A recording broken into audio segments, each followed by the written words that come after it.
theology is interested in the questions they're interested in. Right. Theology is a human subject as much as it is a divine subject because we believe in a Christ who is both of those things.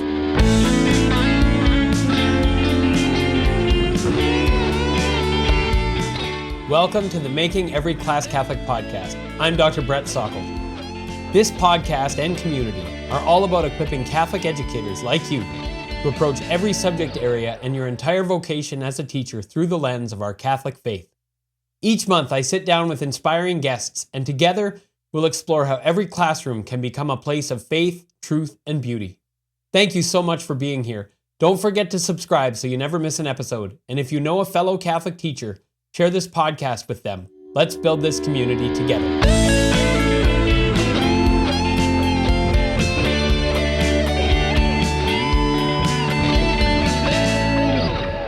Well, hello, everyone, and welcome back to the Making Every Class Catholic podcast. Brett Sockel here, delighted to be joined today by Deacon Charles Beard, a theology teacher at Cascia Hall in Tulsa, Oklahoma. Deacon Charles, welcome to the show.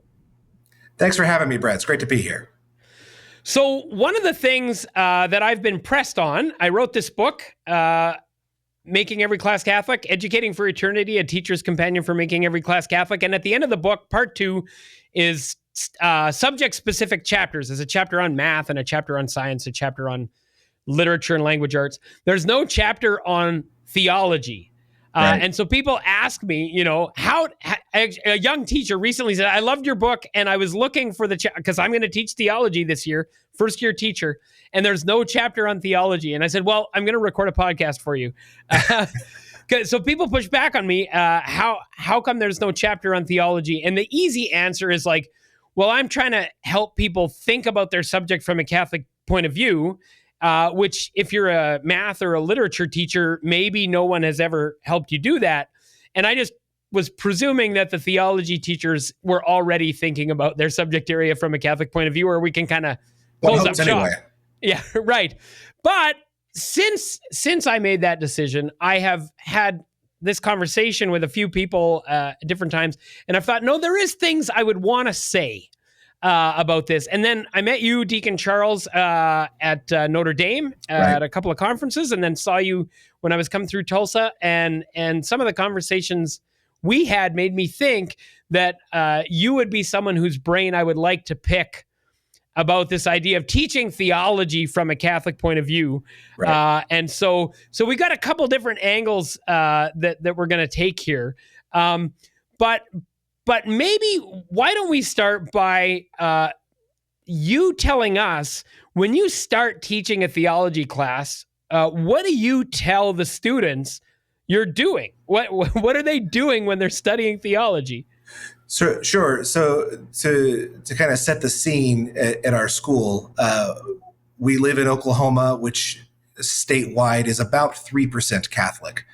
Tulsa is quite a bit more, maybe 10 or 15%. But so even at our Catholic schools, the majority of students are not Catholic. Most come from a Christian background, although that's becoming less and less the case. But when I walk into the room, theology is something that everyone has to take. And many of our students come here not to learn about Jesus or not to learn to love Jesus, but because this is a very good school and they're going to do well on their AP physics tests. And so I have to kind of sell them on the subject. There are two kind of wrong mentalities that I try to address when I first come in. And then hopefully I can get kind of what theology is and why we're doing this out of that. One is, this is not a serious thing. This is a thing I kind of have to get through before, so I can take my AP physics test and do very well. Therefore, I will put in the bare minimum effort. I will say what he wants me to say and not worry about it too much after that. The second is, he's the religious guy, so I need to make sure that I give him the religious guy answer. That's the Jesus is always the answer mentality. That's really fun when we talk about the Eucharist, because in the Eucharist, the answer is, in fact, always Jesus. To address both of those, I come in and say, listen, this is a real subject. There are right and wrong answers. The Catholic Church teaches this and not that. You can responsibly analyze the Bible in this way and not that way. If you come in and you want to only give me the bare minimum effort so that you can get to your real classes, I can't talk you out of that. But I want you to know that this is real stuff that we're really talking about. But to address the other issue is this is not something that we're going to pursue for its own sake. One thing I always say on the first day is you have to take math, you have to take English, you have to take history, you like some, you don't like others. Most of you won't go to medical school or law school. You have to take this to endure it and get out of it. And so most of what you learn here will not be practically applicable. But all of you are going to die someday. And then theology becomes the most practical subject you can study. So I guess I jar them by doing that. But I say, so this stuff is important, but I'm not telling you this so you can regurgitate to me facts about Catholicism. You can do that very well at many other institutions. I am hoping that you take this objective content that I'm giving you and you use it so you can develop a relationship with God in Christ. I can't teach that. That is not something that I can enkindle. As much as I would like to sometimes, I can't make you love this. Only God can cause you to love him. So just be open to the possibility that this might be more interesting than you think, and I will let the Holy Spirit take it from there. So some of them come in, they get their B+, and they go on, and that's fine. But occasionally there will be one who takes this very seriously, and we get probably 1 or 2 kids who get baptized every year. So Okay. we're pretty proud of that work. I loved what you said about, like, it's not regurgitating facts, or, well, there's two different kinds, right? Regurgitating facts or just regurgitating what you think I want to hear. Right. Right. Because what I want to hear is a person who's engaging as a free and responsible person who takes the question seriously. And that might mean disagreeing with me. I'd rather hear someone disagree with me if they're taking the stuff seriously than hear someone saying what I want to hear. So there's that kind of regurgitation. But then the facts thing, I think, is an important one, because you can learn religious facts. Yeah. And not study theology. That's called religious studies, and it's a perfectly legitimate field of study. Right. And it's not what we're teaching here. No. Right. So what kind of difference would you say is, like, what makes theology distinct from, and you've partly answered it, but to push a little further, distinct from the accumulation of religious knowledge? Yeah. That's something we talk about quite a bit as a department as we're discussing changes to our curriculum. We're an Augustinian school, and so we think of it through that lens. And for Augustine, knowledge was something he was good at because he was a smart guy. But knowledge was only instrumentally good. Knowledge is good insofar as it leads to caritas, or to love. So we want all of the facts that we teach to be able to be instrumentalized. So part of our job is to scaffold that process. Like, okay, I'm going to tell you that you have to use bread and wine and not Oreos and Coke for the Eucharist. That's a religious fact that you can get in many other classes. But we do that so that we can connect ourselves to what Christ himself did. And that connects to what happened in the Old Testament. And that connects to what we do here at Mass. And if you talk about these other connections historically, culturally, and practically day to day, maybe that will enkindle the fire of the Spirit. So that if all they take away from it is, I can't use Oreos for Mass, you'll get your A and you'll go on. But if you take that, you say, oh, everything I do matters. Everything we do has purpose. Well, then you're starting to actually engage theologically. Right. Because I think there's a real temptation, culturally speaking, to view religious knowledge or whatever you want to call it as sort of arbitrary, right? So Right. people are Catholic because their family is Italian, or because their dad needed a crutch to get through an illness, or like whatever accidental Sure. reason people came to identify with this religious community, but not as claims about like the nature of reality. Like these things are true. And of course, there's the danger in the other way, right? There's a kind of religious fundamentalism that makes religious truth claims overly exclusive, Right. so that like good and true things that non-Catholics believe are suddenly not good and true because they're not Catholic. Like that's Right. so that you rightly guard against that. But this relativistic, like religion is a series of preferences or historical accidents, rather than a discussion of like the nature of the human person and their vocation in the world and God's call in their life, right? Right. When we were trying to articulate our mission as an Augustinian school, we realized that the way we used the word Augustinian, we meant it in, I like this thing. And until a friend of mine started saying, man, this sandwich is so Augustinian. And we realized, oh, we need to actually kind of put some teeth to this. And so then we began thinking about it more seriously. So, amongst the adults, again, most of whom are not Catholic, maybe our faculty is half Catholic. Our job is to remind them that when we say we're a Catholic Augustinian school, that we are here to preach the gospel of Jesus Christ. That is more robust than be nice to each other. That's more robust than make sure you get your service hours in. That we are here because we believe that Christ changed the nature of reality. Right. And that has implications in what you do in music class or math class or whatever Right, it happens right. to be. So that's what we do kind of interdepartmentally. Well, that's great. So let's jump into that question then. So there's teaching theology, and we might circle back to teaching theology, but this is an important question that comes up all the time when I'm doing workshops with a staff, and the theology teachers say like, they put up their hand and they invite me to their table and they say like, we're theology, like we're already doing all the Catholic stuff. Right. And so then the question is, well, what's your relationship with the staff?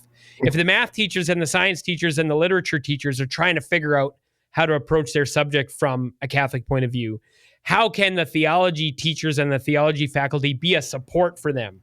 So right. You were already kind of leaning into your relationships with your colleagues in other departments. Talk to us about those relationships, and then maybe even some like really practical outworking of ideas that have happened at Cascia Hall. One thing that we can do in the classroom that supports colleagues is using our other colleagues' subjects as examples. When I talk about the nature of God, you're talking about super abstract things that are nonetheless true and can't not be true, that you can know through human reason. And if I say it like that, I see the sophomores' eyes glaze over. But it's like, oh no, you guys are taking geometry classes. You can prove using your reason that a triangle always has 180 degrees. I think that's right. It is. Yeah. Okay. And so you can follow this process and make conclusions based on premises and find something that is always true regardless of the specific iteration of it. You're just doing the exact same thing here. This is not less true or more foofy because it's theology. And by the same token, the math is not less practical because it's abstract. So without some of those things kind of develop naturally. But if you're talking to your math to the math department, you say, oh yeah, I talked about this thing in class. Oh, I talked about that thing in class. And that comes up reasonably well. I'm not sure what the other question was.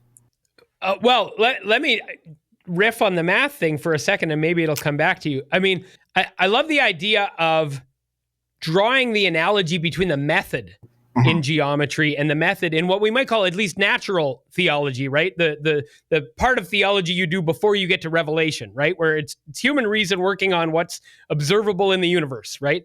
Because it's not about adding like Catholic word problems. Right. Moses had 12 followers and they brought 70 goats with them. We don't. Right. That's not what we mean by making every class Catholic. Right. But if you say like, oh, but there are axioms, and then you have to, your arguments have to follow logically from your axioms. And if you start with true axioms and you make valid arguments, you end up with a true claim. Exactly. Right. And that's true in geometry, and it's true in natural theology. Right. Right. And it's true in theology more generally once you have revelation. So, both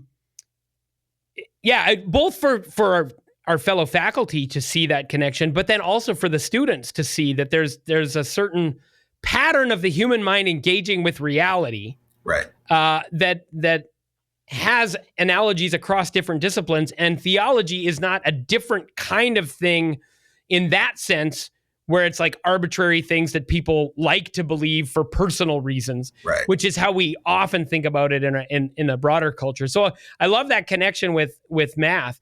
And maybe some other. You were telling me before we pressed record that you're like a literature teacher at heart. Yeah. So my first teaching job was teaching English. I made my living as a freelance writer for a number of years, and I adjuncted as an English teacher until it became what I do. And so I'm just kind of always hanging around the English teachers. So when they present literature that is supposed to stir students to social activism, which is a good thing. I can then say, oh, well, that's actually very compatible with Catholic social teaching, and it can provide a little bit of context on that. And then when they're presenting it to students, it's not just social activism in a vague way. It's this kind of social activism is not only good in itself. It's not only what this piece of literature drives you to do. It then brings you back to the gospel, which is the point of everything that we're doing. You mentioned religious fundamentalism earlier. So I'm in Oklahoma, so our context might be a little bit different from more secular states and provinces. But our AP language students are reading a book called Educated by Tara Westover. I don't know if you've heard of it. Yes, I've read it. Yeah. It's a very, very good book. And so I wasn't entirely pleased when I found out that was getting assigned, because that could be taken in a very anti-religious direction. Right. But then I read it, and we talk about it. It comes up in class occasionally, and it really does help us kind of figure out what is the difference between applying reason to God's revelation and just straight up religious fundamentalism. These mean two different things. There's a difference between this is the nature of the universe inscribed by God versus this is the way it is because the prophet said so, or because God said so, or because whoever. Right. To even, and a 15-year-old doesn't naturally delineate between those two things. So, but if we take the bull by the horns and do it ourselves, then do it with them, then they're maybe inoculated against some of the dumber secular arguments against Christianity. Right. No, I love this idea. So for people who don't know, the book Educated by Tara Westover is her sort of story of growing up in a fundamentalist Mormon enclave. Right. And like crazy things happen, like really crazy. I mean, we don't need to go into the details, but it's nutty, pretty wild, right? though. It's wild, and it doesn't represent all Mormons. No, we should probably highlight. But if religion is a general category, and that is a subset of that category, and then we're also religious, then we're like in the same thing. But if instead religion is a place where people try to figure out what's true about the biggest questions, and they can get that closer to the truth or further away, then not all religions belong, right? You can't look at like crazy religion. One way I've heard this put is like the solution for bad religion isn't no religion, it's good religion. Good religion. Right? I've heard that before. I really politics, like that idea. Yeah. Right? Politics can be insane. Well, the solution isn't no politics. Like that's not an option. Right. The solution is better politics, right? And I think this is what you're learning if you read something like Educated by Tara Westover responsibly, is you're not saying religion in general is kooky and therefore we should do whatever we can to avoid it. Right. But instead, like, certain ways of dealing with these questions are kooky, and let's find better ways. Right. Which then you bring the English class back into the theology class. You might wind up doing theology in English class by kind of making these distinctions. How is what this community did different from what from the homily I heard last Sunday? Right. So I like that you said you do some theology in English class. Yeah. Which is not, by the way, to the denigration of English and its own proper methods, right? No, of course not. That it raises questions beyond itself, right? Doesn't mean you get rid of it and its own proper methods. But then there's also, like, when you describe the geometry lesson or the geometry analogy in your theology class, you're bringing examples from other disciplines into theology, and theology can show up as appropriate in the other disciplines. Right.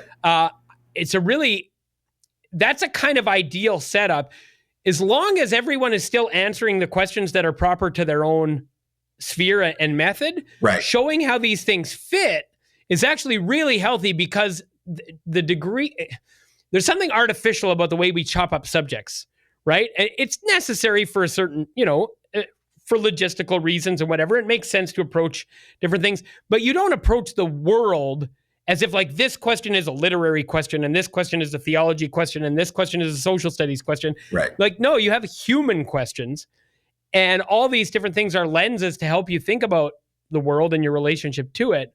But showing their interconnections is actually just good for thinking. Right. Right. And it helps students, I think, to appreciate the value of them. Because I think subjects that get really isolated in on themselves, the only value you can see is the very utilitarian, will this apply in my job, my chosen field of work? Right. Which it won't. And those who don't, and those who say it will, are probably selling you something. Right. I'm not going to use trigonometry. I'm not going to use AP European history in my day-to-day job. Right. But it's still good to know, and it's still good to study. This is part of being a human being. Right.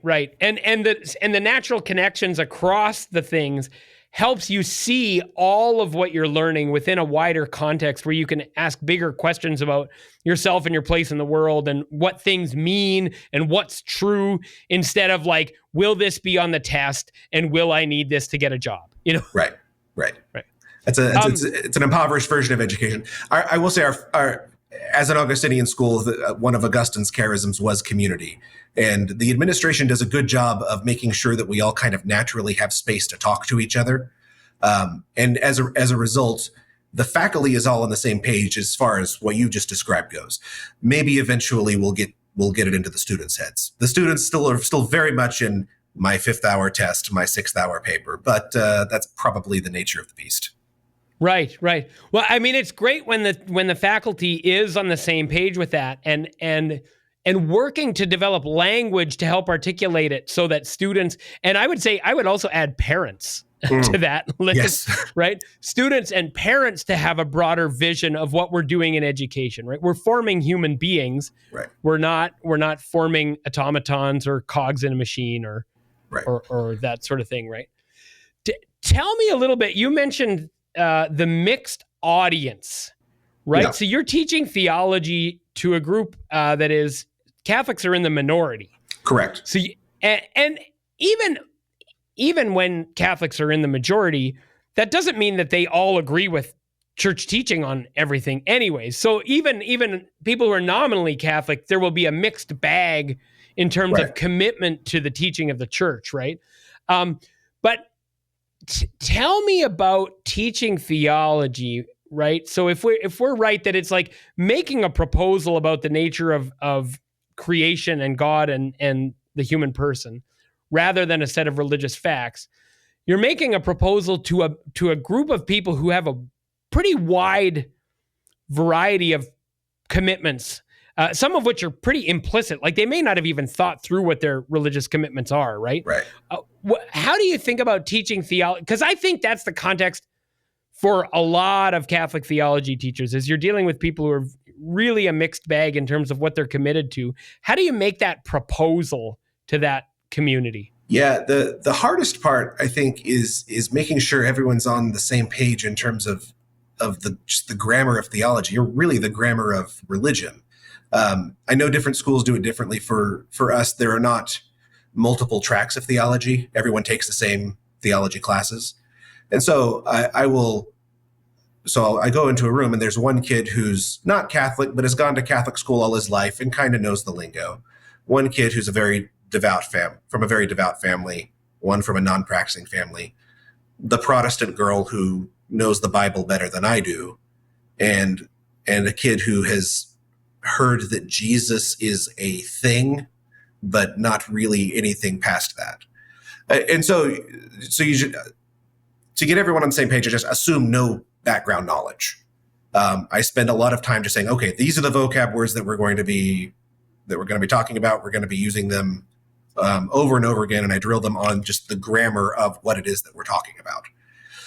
Once we have the grammar, then we can start playing with it and can start delving into the questions that 15, 16, 17-year-olds are asking themselves anyway. Where does evil come from? Why is my life important? Is my life important? And then we can start saying, what are the answers that theology can offer to this? Which is stuff that I can test them on. But beyond that, they get them thinking about it after class is over, for the sake of their own souls. And so that's what we try to do. I love the phrase, questions 15, 16, 17-year-olds are asking themselves anyways. Mm-hmm.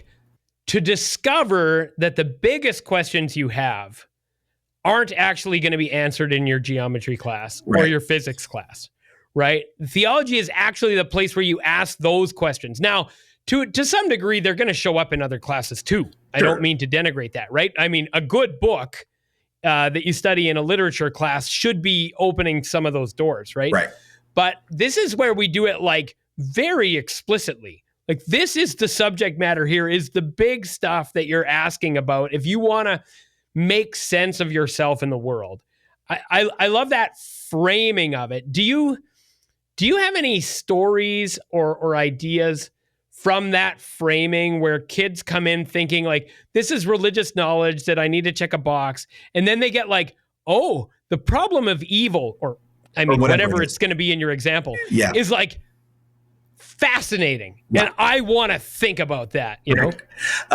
So I had a student, he graduated probably 2 years ago, maybe it was last year. They're all running together at this point.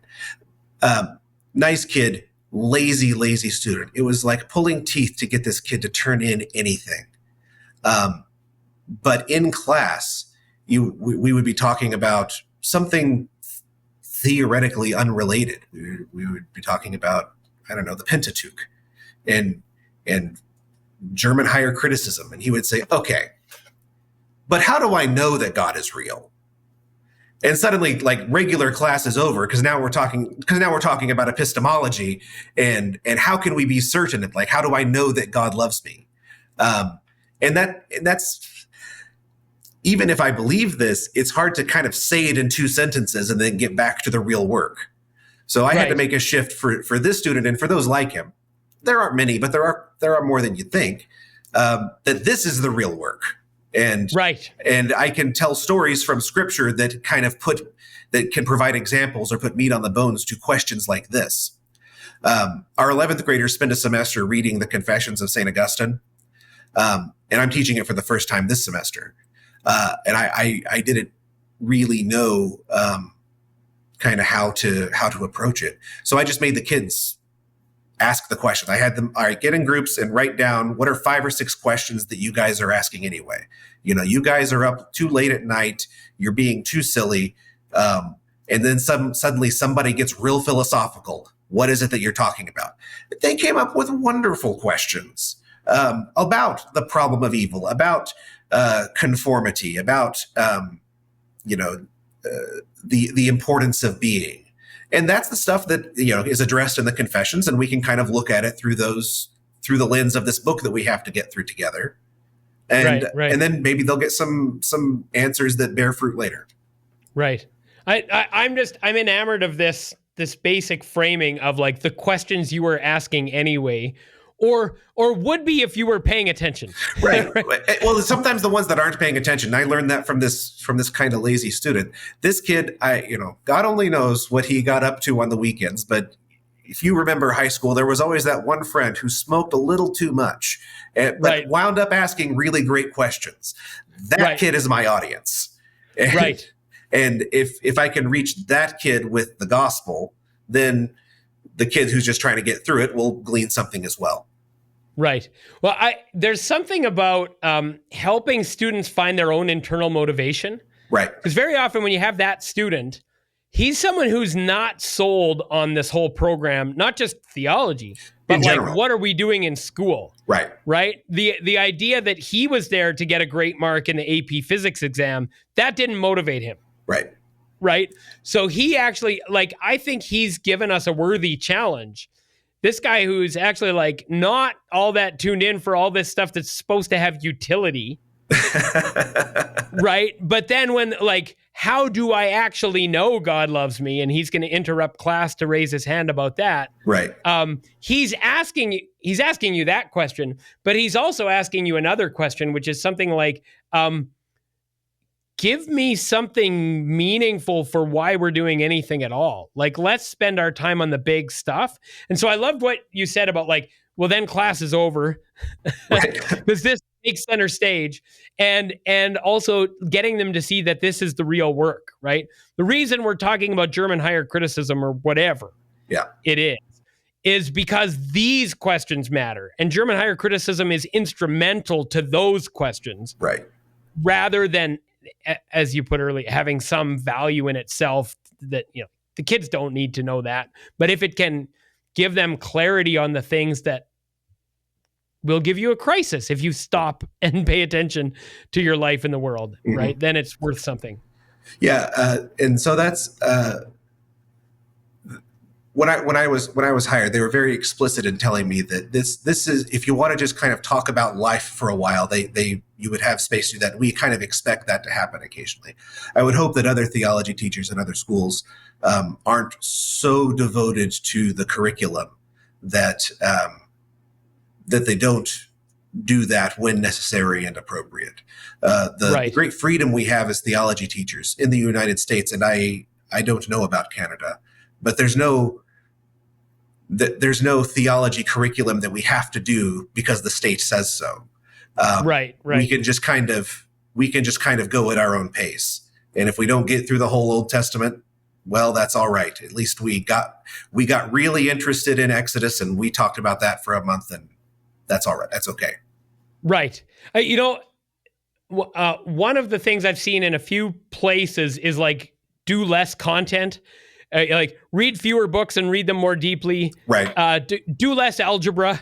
Right. Because there's more algebra than anybody needs. Or the people who are going to need it are going to get it later anyways. Right. But do a deep dive on some like classical problem in geometry that takes you 2 weeks as a class. Right.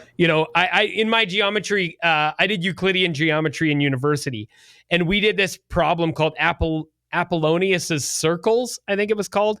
And it was like, it took the whole class several weeks in the math lab. We crashed the computers in the math lab because they couldn't handle all the data.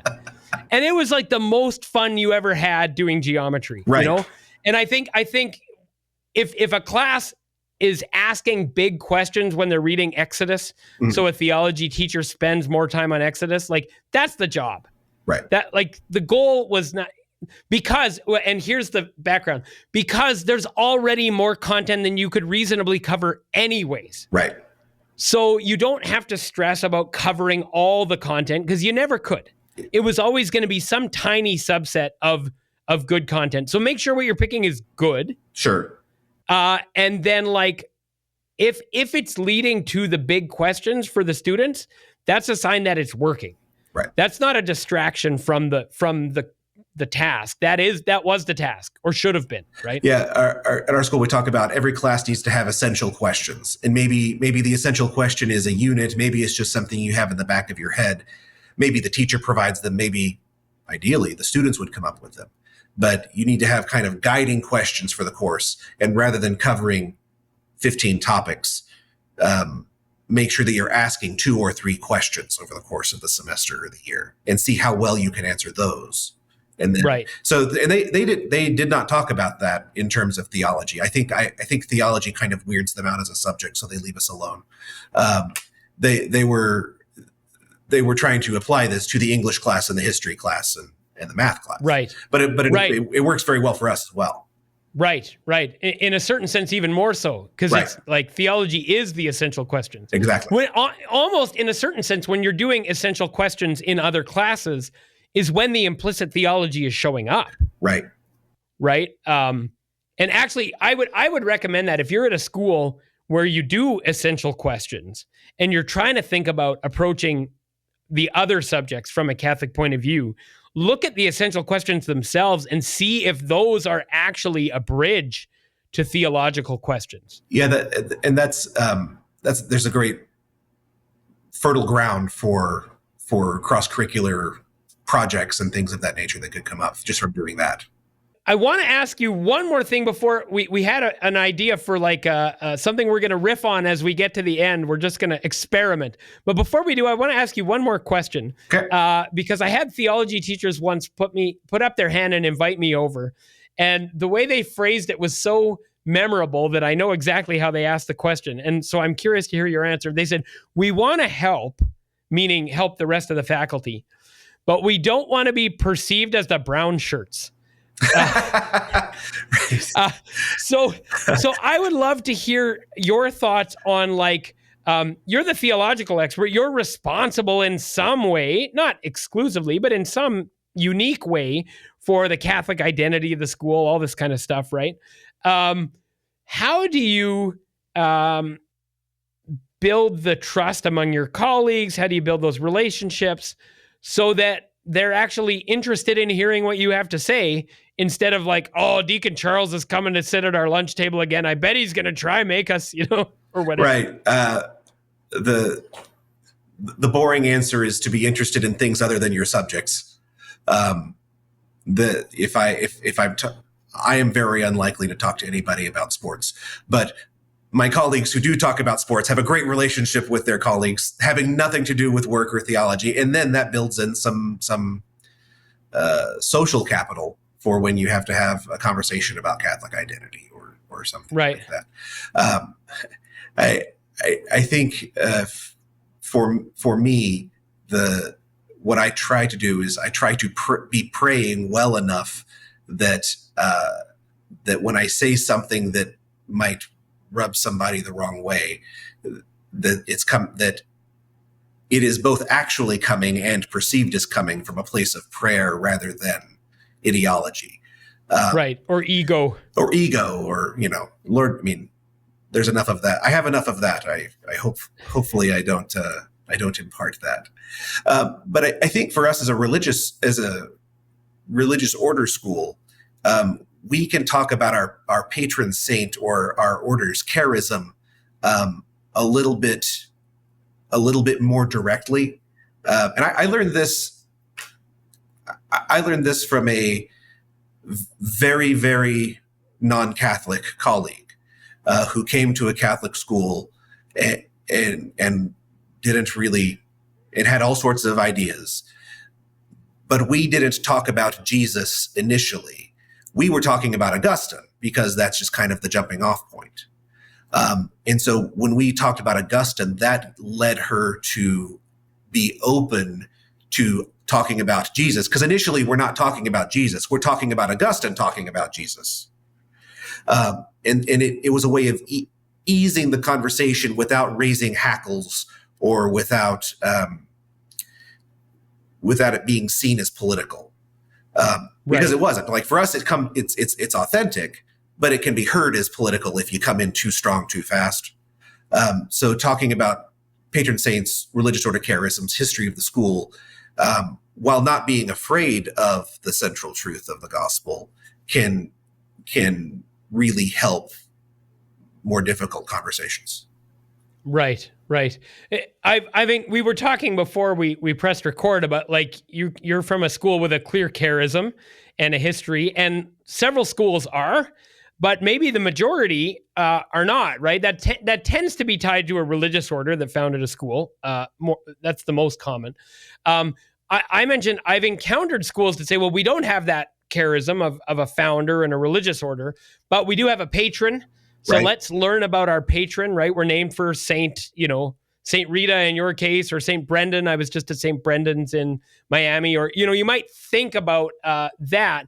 And one of the things that you said is like the charism is a great way in, but it can also just be a fig leaf for everything you were going to do anyways. Right. And so then the challenge is to say like, no, we take this seriously, not as like buzzwords that we all say all the time, but that we actually think about how that, differentiates what we're doing here. Right. Right. At the end of every chapel, we always quote from the Confessions. The leader goes, "You have made us for yourself, O Lord," and the students halfway mumble, "And our hearts are restless until they rest in you." And that can very easily be buzzwordy. In fact, I have a friend who's an alum of the school who kind of remembered that we did something like that, and it has no real meaning for him. But we try to draw attention to that in lots of ways beyond the chapel, and in that way, we can say, how does this connect to our identity as people who are restless? What is it about math or football or academic bowl that feeds our restlessness until it rests ultimately in God? Right, right. What are you chasing? Right. What are you chasing? What kind of person are you trying to be? And what are you doing now that is making you that kind of person? I think the Restless Hearts is a pretty good name for like a rock band. I don't know how it lands as like a sports team. But it doesn't work. Maybe like the cheerleading squad could be. But, yeah, maybe. Yeah. Then it gets a little too gendered. But anyways, yeah. But no, our football team are the Commandos. So Lord only knows. So I love what you said about be interested in other things. Yeah. Now there's other things in general, right? Sports, theater, things that you might do outside of work.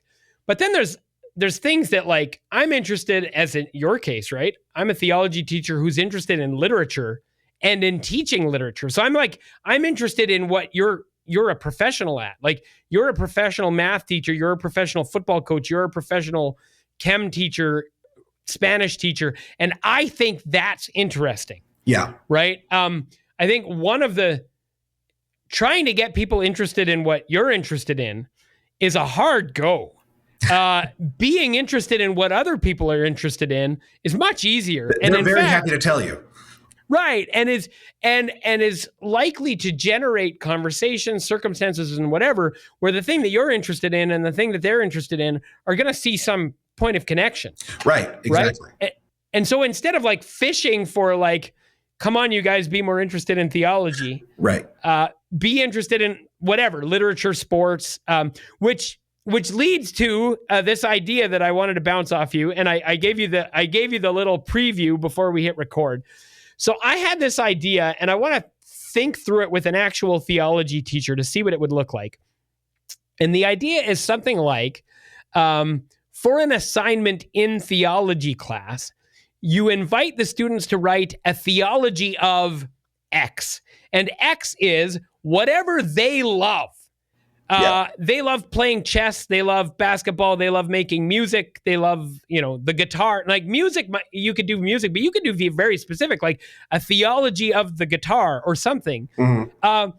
And at first they're going to be like, well, that's maybe weird. But actually, if you go digging around in a library, you'll find a theology of all kinds of things. Right. Sure. And I think an assignment like that would say to a student something like, you already actually have a theology of this thing. You already have an implicit sense of what it is, why it matters, what it has to do with human life and flourishing, what it teaches you about the nature of the world you live in. Like, you may not have thought those things through, but if pressed, if this is a thing you love and have thought about, you actually have implicit theology built in around it. And if I could give you some prompts and some methodological considerations and maybe even like a fairly prescribed sequence you might need to at first, say like, ask this kind of question, you might find a real engagement with exactly what, I mean, not exactly, like it's not the existential questions necessarily, though they may come into play. Sure. Right.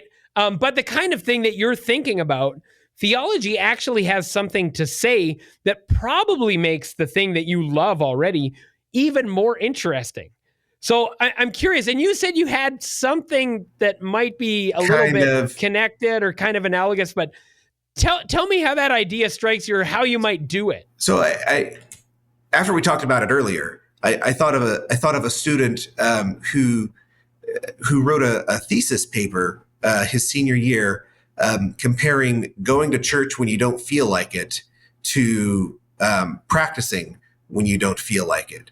And he wrote a really pretty good paper on the importance of building muscle memory in sports so that on game day, your body automatically does what it's supposed to do so that you can, take the ball and score the goal or whatever. And he compared that to going to mass when you really don't feel like going to mass to build the, as it were, spiritual muscle memory. And so this kid, without realizing it, wound up writing a kind of theology of practice. Right. Of sports practice and then applying that to other areas more directly to his spiritual life.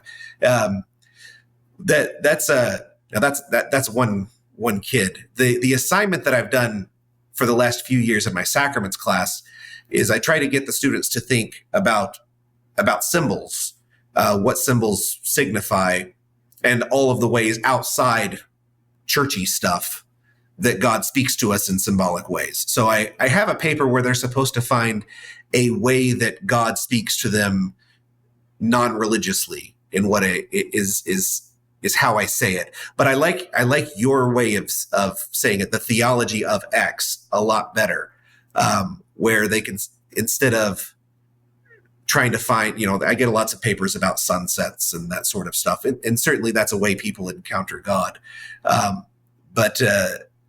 But they're very general. If I made them say, okay, tell me 3 ways that God comes to you in a Rubik's Cube, I'm not 100% sure how to scaffold that. You might have to do it at the end of the semester rather than the beginning, once we've talked about different ways God comes to us in the 7 sacraments. I really like the idea, but I don't know what the rubric would look like. Right. Well, as you said, so let me riff on it. As you said, the scaffolding, I mean, one way you could do something like this, I've seen papers where at the very beginning of the semester or somewhere near the beginning, the assignment is just to come up with a question. Right. Right? Well, like, what's the topic and what are a couple of connections? But then over the course of, right? So if you're dealing with sacramentality, that's a very applicable category that as you learn to think about sacramentality, then you say, okay, I'm interested in business, I'm interested in sport, I'm interested in art, I'm interested in whatever. Well, sacramentality says something like God is present through the natural order in a way that humans can perceive with the light of faith.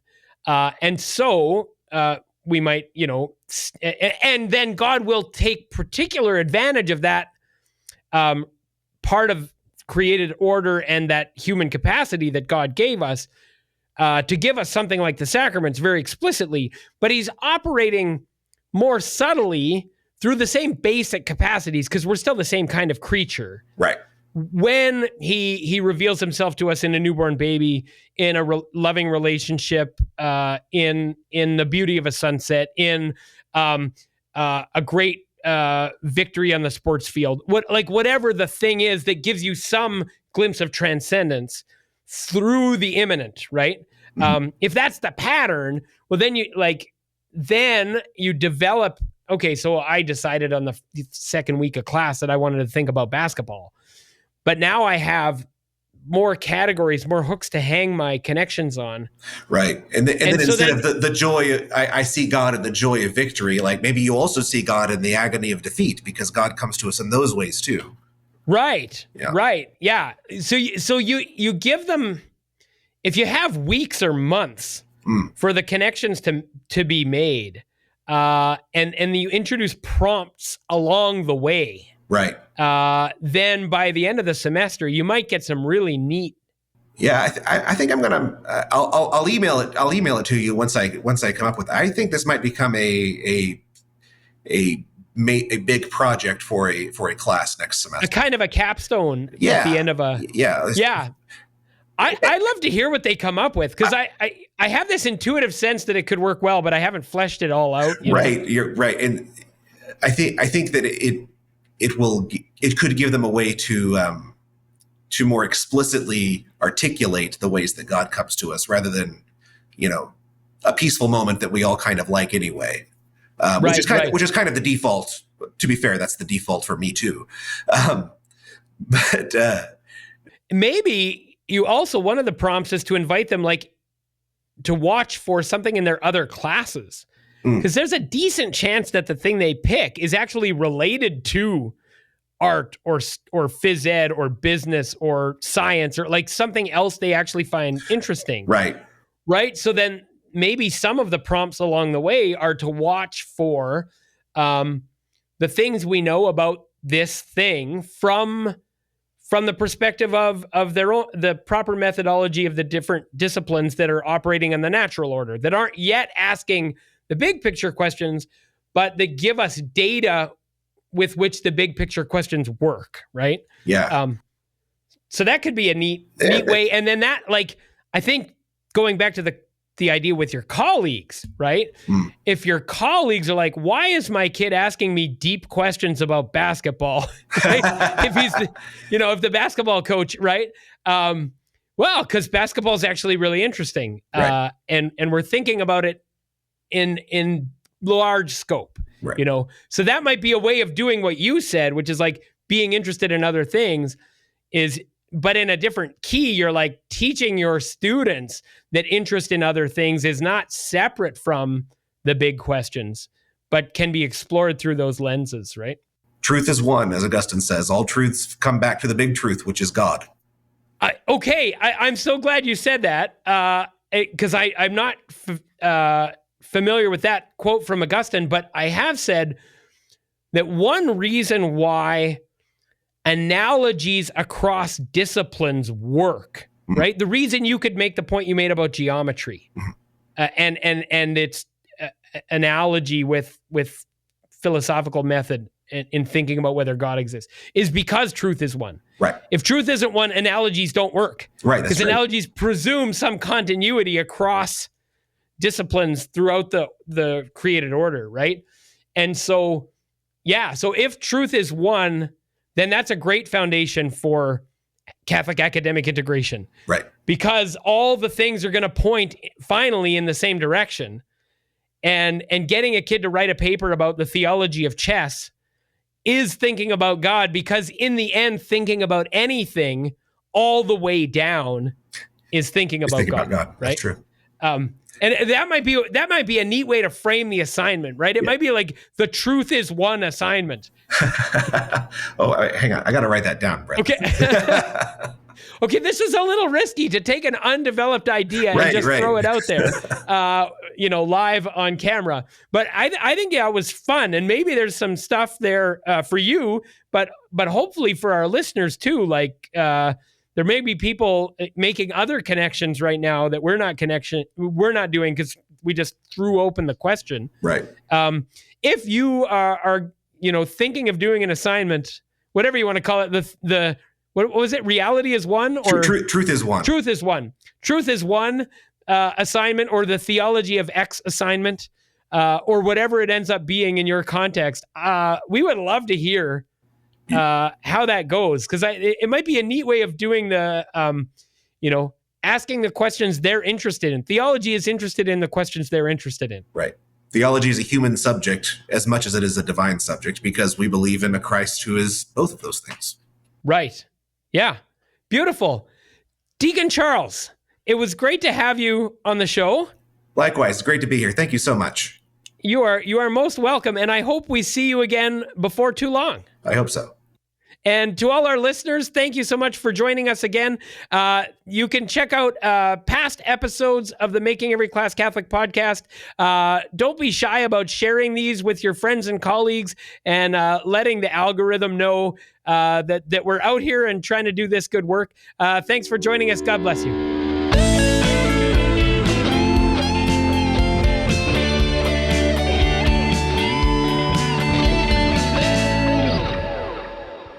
Thanks so much for listening. If you enjoyed today's episode, I want to tell you about the Making Every Class Catholic online community.